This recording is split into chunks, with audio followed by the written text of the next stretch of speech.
शासन चलाने का अवसर मिलता है या स्वराज का अधिकार दिया जाता है, तब तो स्वतंत्रता क्रमप्राप्त है। और हमने तो अपने प्रस्ताव में विश्व के सभी राष्ट्रों के लिए स्वराज की मांग की है।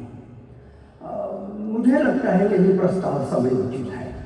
क्षमा करना बाबूजी, इसमें मुझे दूरदृष्टि का अभाव नजर आता है। मुझे ऐसा नहीं लगता। कहीं ये गर्म दरबारों की विचारधारा तो नहीं है? ऐसी आशंका मन में मत रखिए, ये मेरी निजी शंका है। एक कांग्रेसी के नाते मैं और एक प्रश्न का उत्तर जान सकता हूं? अवश्य पूछ सकते हो, लेकिन पिछले प्रश्न पर मेरा उत्तर वही है। बापू, ये अधिवेशन में तथा कुछ दिनों पूर्व से हिंदू मुस्लिम एकता का उद्घोष बारंबार किया जा रहा है। हाँ, हमारे देश में हिंदू, मुस्लिम, पारसी, यहूदी, ईसाई आदि सभी लोग रहते हैं और कांग्रेस के कई मुस्लिम नेता इस आंदोलन से जुड़े हुए हैं। हाँ, तो फिर ये विशेष उद्घोषणा का कारण क्या? जहां तक मेरी बुद्धि कार्य करती है, वहां तक मैं समझता कि इस विशेष व्यवस्था से मुस्लिम लोग राष्ट्रीय आंदोलन से जुड़ने की संभावना कम हो जाती है। उनका धार्मिक अस्तित्व अधिक मुखर हो सकता है। इतना ही नहीं, आने वाले दिनों में उनकी बढ़ती धर्मांधता आपके अहिंसक आंदोलन को छेद देकर रक्त रंजित न बनने दे।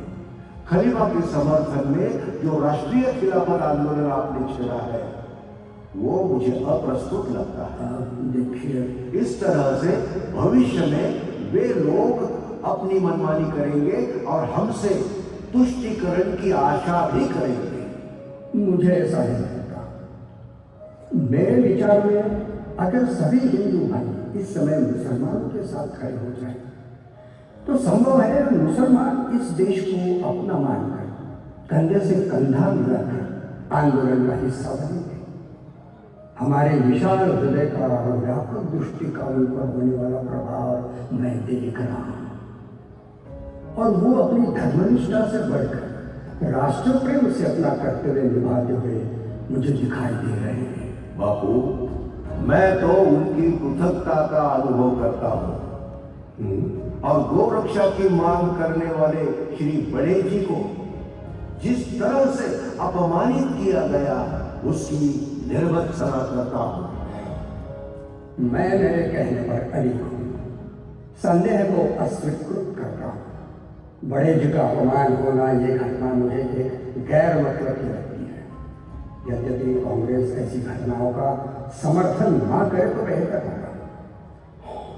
मुंजे जी, मेरी प्रार्थना का समय हो रहा है, इसलिए मुझे आज्ञा दें। धन्यवाद। बापूजी,